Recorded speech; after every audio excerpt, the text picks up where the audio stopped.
Hello and welcome to another edition of The Front Page on GNAT TV. I'm Andrew McKeever, the managing editor of the Manchester Journal. It's my pleasure to be your host today, and we're delighted to have you all with us. It's also our pleasure to have here in the studio today our special guest, Mr. Daniel French, who is the superintendent of the Bennington-Rutland Supervisory Union. As many of you know, Dan will be moving on from that post in about a week. On June 30th, he'll be leaving to take a job up at St. Michael's College. We'll hear more about that in just a moment. Dan French was first hired as the BRSU superintendent in 2007. He's been here now 9 years. Before coming to the BRSU, he was the superintendent of the Essex North Supervisory Union up in the Northeast Kingdom, and he was also the principal of the Canaan School in Canaan, Vermont. He was named Superintendent of the Year in 2009 by the Vermont Superintendents Association, has garnered many other honors and awards and recognitions along the way as well. Dan, thank you very much for making the time to stop by and talk with us today. Oh, thanks for having me. It's a pleasure. Well, tell us a little bit, first of all, just about this new job at St. Michael's. You're going to be teaching and administrating. What exactly will you be doing? Yeah, it's sort of a combination of the two. The formal title is coordinator of the school leadership program. So I'll be teaching in the graduate college for students who are aspiring to be educational leaders, such as either principals, superintendents, and curriculum directors and special ed directors. And also doing a little consulting work as well? Yes. Part of my responsibilities or opportunity provided by the college is for me to do some work outside and keep fluent with what's going on in education, and primarily be working with districts around Act 46 issues. Okay. Well, Act 46 obviously is the big thing going on right now in education in Vermont. Has been so for about a while now, over a year since the legislature passed that bill, and then of course was amended slightly this past January. I guess bring us up to date on where things are at with the BRSU. You have, I think, 3 separate committees that are working on plans to consolidate or merge together districts. What exactly is going on? Yeah.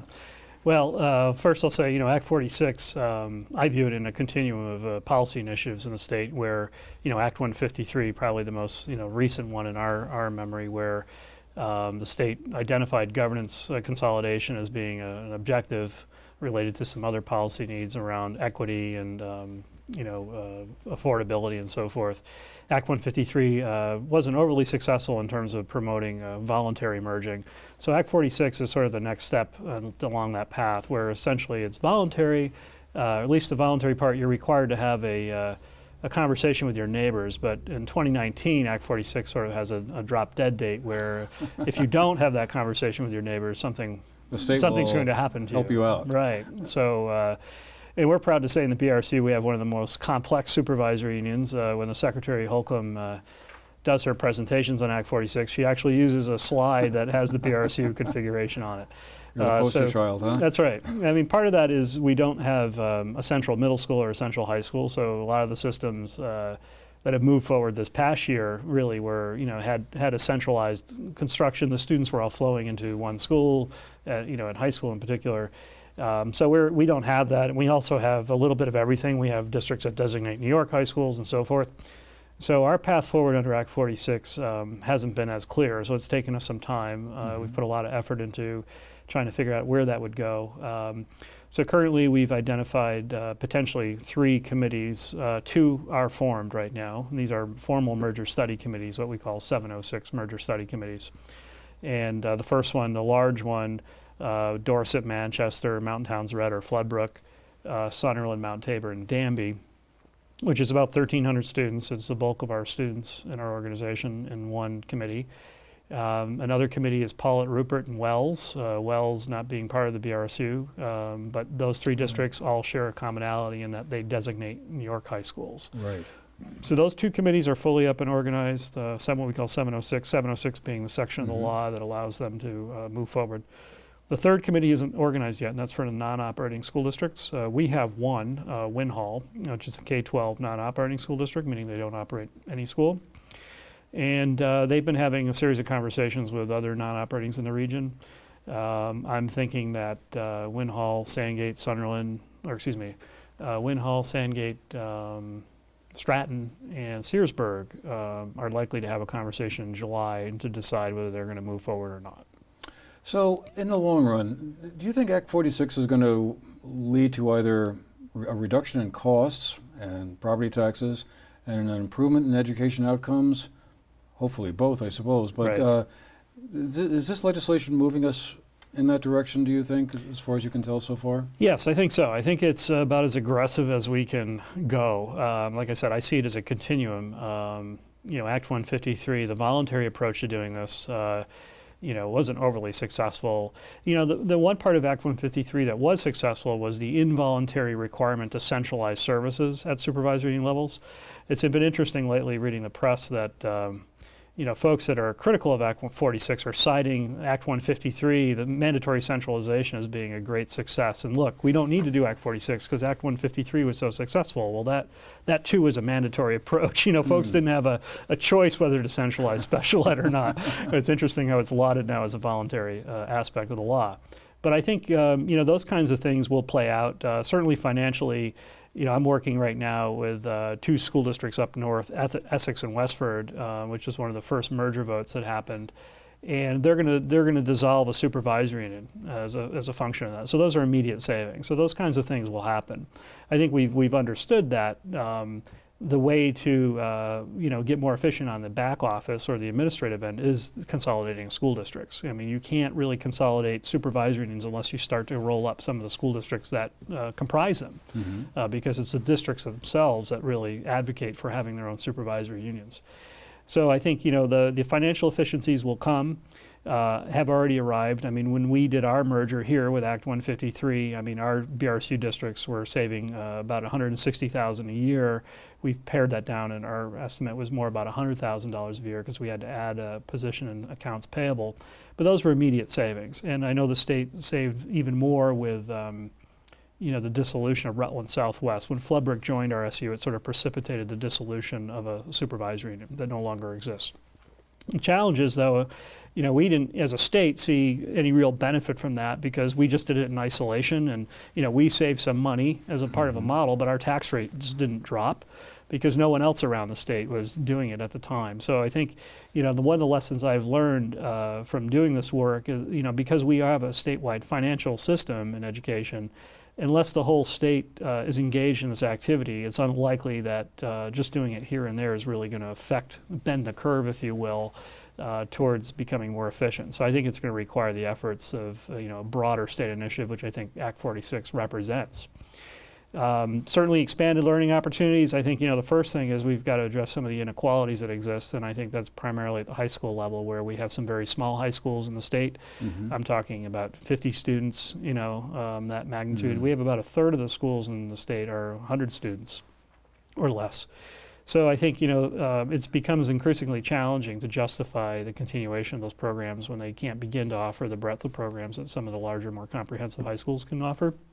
Not to say small high schools don't offer a valuable learning experience for students. I was a principal of a small high school, and it was a great experience for kids, but we struggled putting things together. We had 2 math teachers, and we were constantly trying to staff those positions, and I can't say, that we offered a robust math program today, what kids really deserve in the 21st century. So I think, we'll deal with those inequality issues as this unfolds, and I'm confident that hopefully that we'll begin to design a more robust curriculum for kids. Because I think, one of the things we've learned through technology anyway is that we can really bring a lot to our rural communities in terms of expanding learning opportunities for students. So in order to leverage that technology, you need to have a coherent organizational structure, like we've done here, where we have a large pipe of the internet comes into a central location, is then farmed out through a series of spoke and hub sort of connections to the smaller schools. So it's really difficult to offer an expanded learning experience in a small school unless you're connected to a system that has a network and the ability to leverage that technology. So it's sort of a cat and excuse me. But so I see, under Act 46 that it's the potential is there. Whether we can realize it or not, I'm not sure, but I think it's a sufficient roadmap right now to try to move forward. Yeah, well, I know it's been very controversial.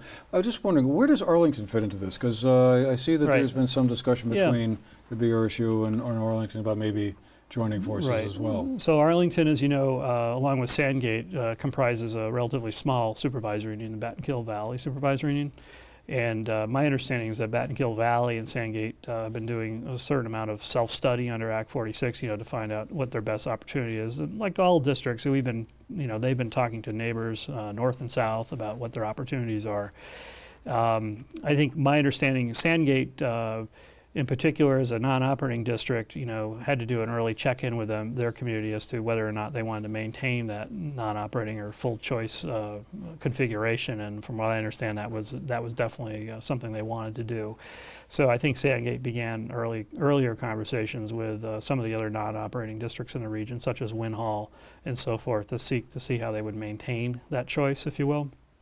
So with Sandgate really actively engaged in that left Arlington, by themselves, and that really then begins to call into question whether Battenkill Valley as itself could stand alone. Under Act 46, it's too small as a supervisory unit to exist. So I think recently Arlington expressed an interest in doing a self-study under Act 46 to determine, kind of to rationalize why their school district should stay the way it is. But I think they've expressed an interest in joining the BRSU as an option under Act 46. So they would seek to maintain their status as a K-12 operating district, but acknowledge, I think, that BVSU, Battenkill Valley SU, is not going to be allowed to exist and seek a home in the BRSU for the future. One of the issues that seems to come up repeatedly with Act 46 is this whole question of school choice. Right. I mean, I hear it all the time. Yep. I mean, is school choice as traditionally understood in Vermont in jeopardy under Act 46? I mean, or will it be something that will survive into the coming decade or so? Yeah, it's a great question. I think, we have school choice in Vermont largely due to the historic circumstances of communities, such as our own. In Manchester, we have a private academy that never made the transition to being a public high school. When I was a high school teacher, in Colebrook Academy, which was a private academy that made the transition to a public high school. So around the turn of the century, the previous century, most of the private academies made that transition to being the town public schools. So we have these sort of historical things that have occurred in Vermont. And I think, there is often lauded about 90 some odd communities that enjoy some sort of choice. But I think the other end of that is to remember that only about 3% of Vermont students are included in those 90 some odd communities. So a relatively small number of Vermont students benefit from having a choice as an option.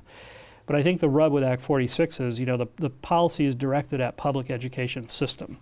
And the vast majority of the students, over 96% of them, are involved in this public education system. And the public education system structure needs to be revised. I mean, that's our conclusion, that it's largely inefficient and needs to be restructured. So communities have been empowered to do that to a certain extent under Act 46. They can make decisions that can expand choice. They can make decisions that would limit choice. And that's coming into this next year going to be the rub more and more, as so to say, some of the easier mergers. None of these are easy, but some of the more complex ones, such as our own, are going to involve communities making some decisions. Essentially, in some cases, people aren't going to be able to preserve what they have. They're going to have to make some accommodation. So in our one of our committees, Sunderland, Mount Tabor, and Danby are going to be looking at giving up choice in 7 and 8 in order to preserve it 9 through 12. Is that a reasonable accommodation to be, create a sustainable governance structure? I think it is, but those communities will ultimately have to decide that. So I mean, it's challenging. I think on the other hand, there's some real, choice advocates politically. The modern iteration of choice advocacy, which is more of a political movement. Folks have been disappointed that some communities have been willing to give up any part of choice as a part of doing this. And like I said, I was working with Essex and Westford. Westford's an example of a community that gladly gave up choice. So I say gladly. They made a decision to give up choice to be a part of a single system, which they thought was more sustainable and ultimately more cost effective. Okay. So I think it's some folks are resentful perhaps that Act 46 is forcing people to have this conversation around choice. And there's certainly, the language in the law is muddied at best. I mean, there is some conflicting language, but in my understanding is that policymakers were a little reluctant to try to clarify that this past session. So I understand the tension around that language in the law, but fundamentally, I think, my experience working with school boards, which, is rather extensive, I have faith in folks working these things out. And I think, the community we'll resolve it on a regional basis. So I say the new local is the regional basis, and I think on a regional basis, folks will be able to work these things out. But I think the question before us all is, what's best for students? And the future vitality of our state is at risk if we don't have a strong public education system. One of the other things I wanted to pick your brain about was pre-kindergarten education. Right. Been reading a lot about it lately, and on its face, it seems like that's an idea that makes awful lot of sense, particularly for kids who come from less advantaged backgrounds, let's say, to get that kind of opportunity to kind of get into a school and when they're 3 or 4 or 5 years old. But some of the data seems to indicate that unless it's followed up, by the time they get to 4th or 5th grade, they're kind of once again falling backwards again. What does the data show about pre-K? Is it effective? I mean, I've read it's all over the place. It seems like whether it works or is a good investment or not. Yeah, well, there's once again a lot of these things, particularly in data and education. These become political arguments, not educational arguments. Okay. I mean, we have, I'd say, 2 sort of landmark longitudinal studies: the Chicago Parent Center study and the Abecedarian study. Both longitudinal, double-blind studies that show an investment in pre-K does pay off.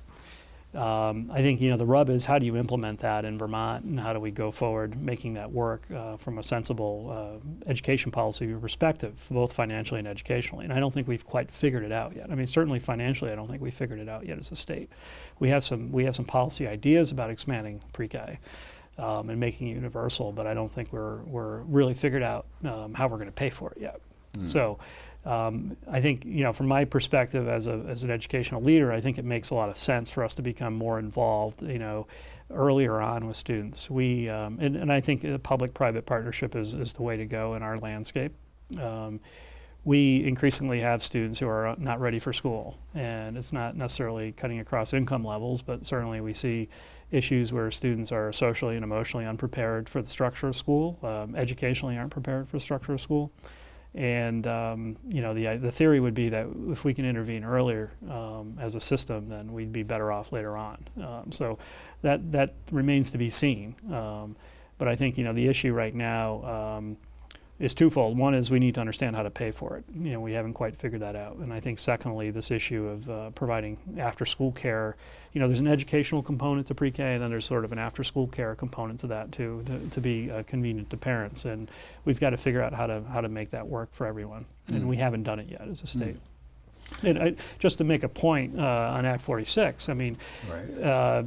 Part of the issue with Act 46 is creating coherent systems. We have all kinds of laudable goals in the state around education, one of them being pre-K.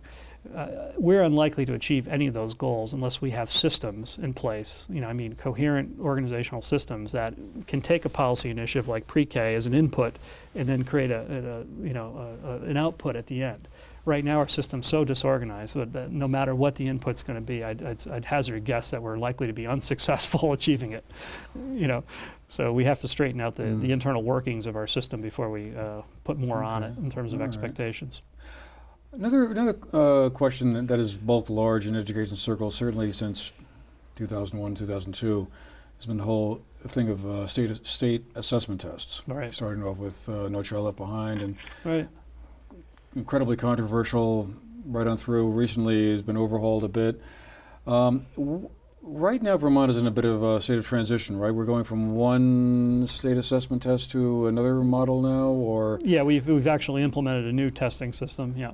Do you think that's going to work better than, and be somewhat less contentious, if that's the right word, than some of the previous iterations were? I think it's likely to be any more successful because the fundamental and underlying policy hasn't changed at all. Okay. No Child Left Behind Act has been replaced by the elementary, secondary, every student shall ESSA. Right. Okay. Okay. Let's go to acronyms. But the U.S. Department of Education is now writing rules that are probably equally, if not more, onerous than No Child Left Behind Act. So the intent of ESSA was to create more flexibility, but the machinery, the educational machinery, the bureaucracy is now creating rules that are even, equally, if not more, onerous than No Child Left Behind Act. So we have. Testing is part of it, but then we have an accountability system and the crime and punishment sort of tools that go along with the policy. And so I don't see much changing in that regard. So should we not have statewide assessment tests at all? Would that be a If they're better going to way? continue to be used in the way they have, I would say no, they're limited value. We have other assessments that are more affordable, more effective, and provide us results in a more timely manner.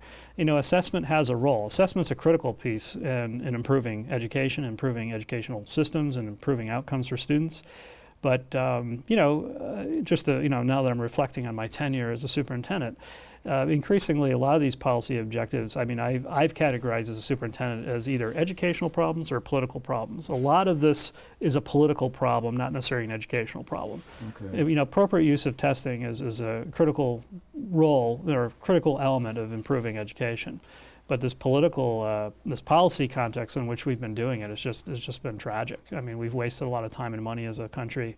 You know, to me, it's been very disappointing as an educational leaders. Now, is this the Common Core thing you're kind of indicting here as well? Well, you know, I think, you know, Common Core isn't necessarily a bad thing. You know, it's a good idea to have high standards, and it's certainly it's helpful. That's a nationwide. Yeah. Tend to have a nationwide standard that every student, by the time they graduate from high school, needs. That gets into the political implementation of it. But the Common Core inert is a fairly good quality, you know, math and reading standard. It's great to have high standards, and it's useful for us to create curriculum to have standards.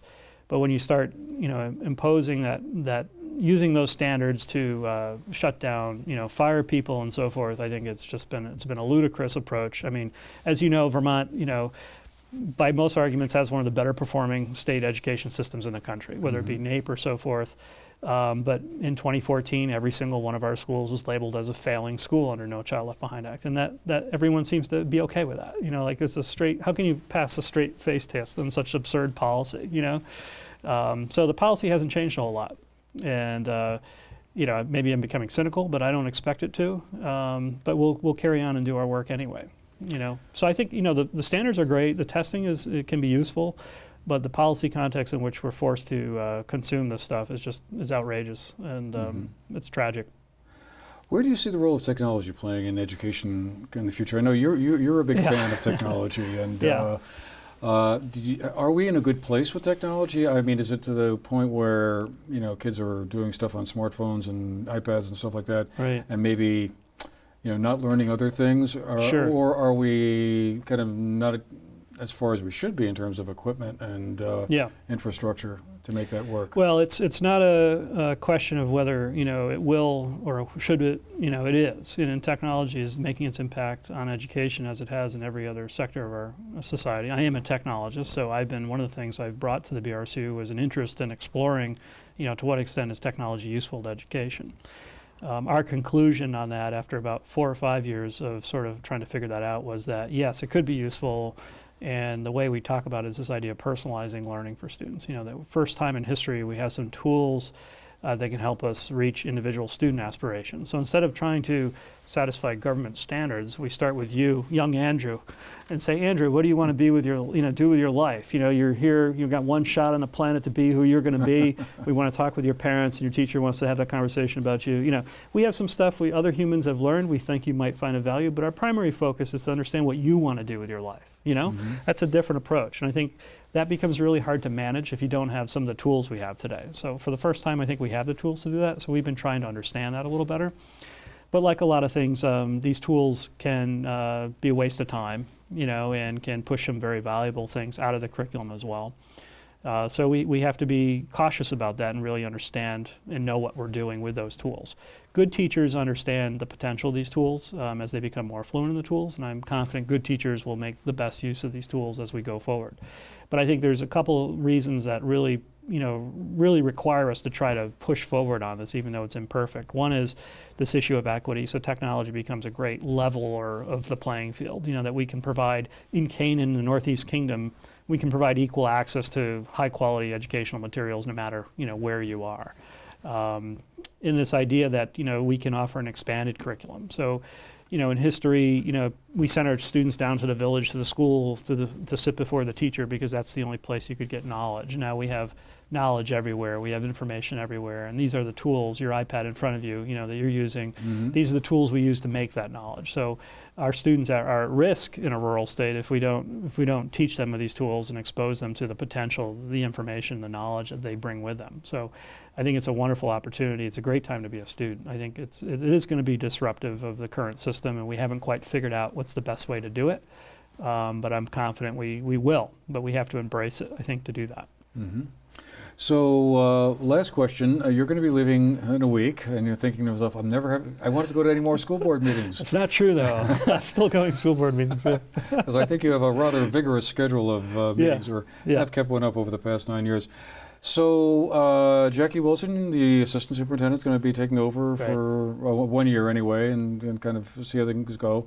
And meanwhile, the BRSU governing board is conducting a search. And one of the interesting things I find is this would be a second search, right? Because you announced that you were going to be moving on to the St. Job and St. Mike's last December, I think. They ran a search then, weren't able to find, I guess, the right candidate, which suggests to me that the pool of superintendents must be, or potential superintendents qualified for the job, must be rather thin. Is that the case, do you think? Or? I think so. How do we sort of fix that? Well, that's why I'm going to the college to become more involved in leadership development. Right. I think one of the probably the most unfortunate. It's hard to say if it's the most unfortunate, but certainly one of the most more unfortunate aspects of No Child Left Behind Act has been. This has been a 14-year policy framework. I mean, I think we've failed to inspire the next generation of leaders to step forward. That we have. The historic path for an educational leader was you became a teacher, and hopefully a good teacher, and you aspired to be a principal and hopefully became a good principal, and then from being a good principal aspired to be a superintendent so that you could develop good principals. And we've had a lot of folks now in this policy environment not want to step forward to do those things because they've looked around and said, I don't want to be a part of that. And I've detected that as I've gone out and presented around the country and the region and the state, to educational leaders, that they're out there. I think they're out there. They haven't been inspired, for the right reasons. Some have been inspired for the wrong reasons under No Child Left Behind Act. But I'm confident they're out there. The leadership potential is, sort of hard baked into being a teacher. And I think we just need to create the right circumstances, to bring the folks to step up and do that. And I'm hopeful to be involved. I'm hoping that I'll be able to be involved in that more directly in my role at the college. But it's our systems. Firstly, on a national basis, no one has these kinds of systems like we do in northern New England. I said Vermont's not unique. It's very similar to New Hampshire and Maine. This idea of shared CEO. And it's a complex job when you're balancing, the different boards and political interests, to try to get something done. I think, the chief goal of Act 46 is to create more sustainable governance structures. I mean, that's right up front in the law. And I think that will go a long way. I think the BRSU board in their initial search heard that from candidates. It's like, it's an interesting organization, but the complexity of it is daunting, a little bit of a turnoff. But I think it's something this organization is working on. It certainly will be able to address, and I'm hopeful that Act 46 in itself will handle some of the structural aspects, but I think we have to come back around to really discuss more openly about what inspires people to do these jobs. I know for me, the idea of public service is one that I was instilled when very young to do that. But I'm not convinced that the group that was inspired under No Child Left Behind Act has the right idea of how and what the purpose of education is. All right. Well, we're going to have to leave it at that for now, Dan, but thanks again for my pleasure. Coming by, and congratulations on the new job, and 9 years well done, and I'm sure we'll see you again one of these days if you're back down the neighborhood. Yep. All right. Well, thank you all very much for watching as well. This has been the front page on GNAT TV, and thrilled to have had you with us, and we'll see you again the next time. Have a great day.